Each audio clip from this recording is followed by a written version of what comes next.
हरियाणा के कृषि मंत्री जेपी दलाल ने जानकारी देते हुए कहा कि प्रदेश में जल भराव की स्थिति से निपटने के लिए आज 10 डीसी, कृषि विभाग के एसीएस, सिंचाई विभाग के एसीएस और सभी आला अधिकारियों के साथ मीटिंग ली है।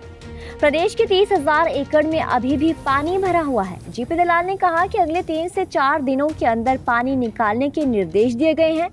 इसके अलावा फ्लड कंट्रोल बोर्ड की मीटिंग जब होगी उसमें पानी निकासी के परमानेंट समाधान निकालने के प्रावधान पर विचार विमर्श किया जाएगा। आगे कहा कि जब खेतों में भरा पानी देर से निकलता है तो किसानों को भी परेशानी होती है और सरकार का पैसा भी इससे बर्बाद होता है। ऐसे प्रावधान किए जाएंगे कि जहां भी जल भराव होता है वहां से 2 दिन में पानी निकाला जाए। सुनिए क्या कुछ कहा कृषि मंत्री जेपी दलाल ने। आज हमने लगभग 10 डिप्टी कमिश्नर, हमारे ACS agriculture, commissioner irrigation, ACS irrigation और इसके कृषि और सिंचाई के सारे वरिष्ठ अधिकारी, इंजीनियर सबकी मीटिंग ली और मुद्दा ये था कि लगभग हरियाणा में 30,000 एकड़ में अभी भी पानी भरा हुआ है, तो उसको जितना ज़्यादा से ज़्यादा संभव हो सके अगले 3-4 दिन के अंदर निकालें किसान की, ताकि जो बची खुची ज़मीन है, हालांकि लेट बुझाई होगी लेकिन कुछ ना कुछ उसके घर में फ़ायदा हो जाए। और आने वाले जो फ्लड कंट्रोल की बोर्ड की मीटिंग होगी उसमें एजेंडा लेके आए कि किस तरह से ऐसा परमानेंट समाधान हो कि जिसमें इस तरह की बिजाई के बगैर कोई ज़मीन ना रहे। बहुत सारी ज़मीनें हमने देखी हैं कि पीछे जल भराव हो जाता है, पिछली फसल भी खराब हो जाती है, सरकार का पंप आउट करते हैं, लेट देर से पानी निकलता है, सरकार का पैसा भी लग जाता है, फसल भी खराब हो जाती है। और फिर क्या है, अधिकारी गफलत कर देते हैं कि आगे जो है पूरी तरह ज़मीन को सुखाते नहीं। तो इस तरह की परिपाटी को बंद करना है और इस तरह की स्कीम बनानी है कि जहाँ भी जल भराव हो पानी 2 दिन में निकल जाए ताकि फसल खराब ना हो और अगली फसल की बिजाई के लिए पूरा प्रबंधन हो। तो इस बार के जो फ्लड कंट्रोल बोर्ड के एजेंडा में ये विषय आएंगे।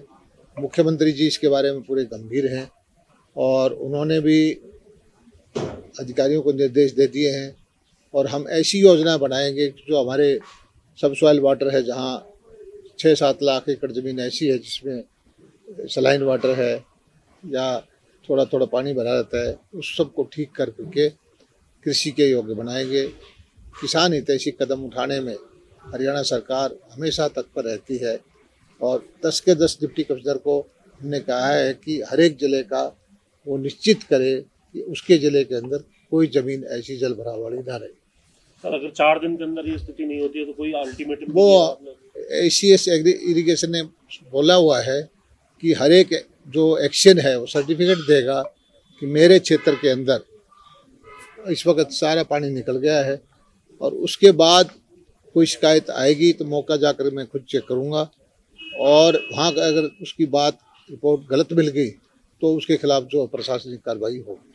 सर, जो पिछले दिनों आपको गलत रिपोर्ट आई है, क्या उनके ऊपर जिन्होंने दी है कोई एक्शन की तैयारी? वो सब उनकी एक्सप्लेनेशन कॉल कर दी है और जो कानूनी कार्रवाई उनके ऊपर शुरू हो गई है। और अब जो है दिन रात अधिकारी लगे हुए हैं, पंप भी लगा दिए हैं, ट्रैक्टर भी हायर कर दिए हैं और मुझे हर रोज़ रिपोर्ट देते हैं कि आज कितना पानी साफ हो गया, आज कितना पानी साफ हो गया। और ये मुझे लगता है कि इसमें से जिस ढंग से काम युद्ध स्तर पर करना चाहिए था पहले, वो आज अधिकारी कर रहे हैं। सर, इसके अलावा अगर हम बात करें फ्लड कंट्रोल की जो बैठक है उसको कब तक के लिए? मुख्यमंत्री जी से कल बड़ी बात हुई थी कि इस बार जो है फ्लड कंट्रोल बोर्ड का अगर बजट ज़्यादा बढ़ाना पड़ेगा तो भी हम बढ़ाएंगे। हमारा मकसद ये है कि किसान को जो जोखिम है, चाहे वो किसी माध्यम से, फसल बीमा के माध्यम से फसल खराब होने का या और दूसरा है उसका और जो जल भराव से जो है उसका जोखिम आ जाता है, उसके लिए उसको नहीं मिलता था, तो उसका तरीका ये है कि पानी निकालने का परमानेंट व्यवस्था करें, पंप लगाएं, ड्रेन को सफाई करें या कोई पाइपलाइन दबवाएं और कृषि के योग जो है कि ज़मीन बना के तैयार करके किसान को हम सरकार के खर्चे पर दें।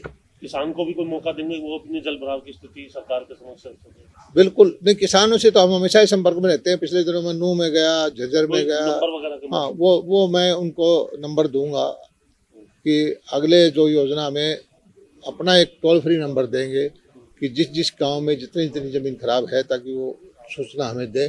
और मॉनिटरिंग का एक ऐसा सिस्टम कर देंगे कि अधिकारी भी उससे जुड़े रहें, किसान भी उनसे जुड़े रहें और मैं भी जुड़ा रहूं, और प्रॉपर मॉनिटरिंग इसके करके कि किसान हित में हम आगे कदम उठाएंगे।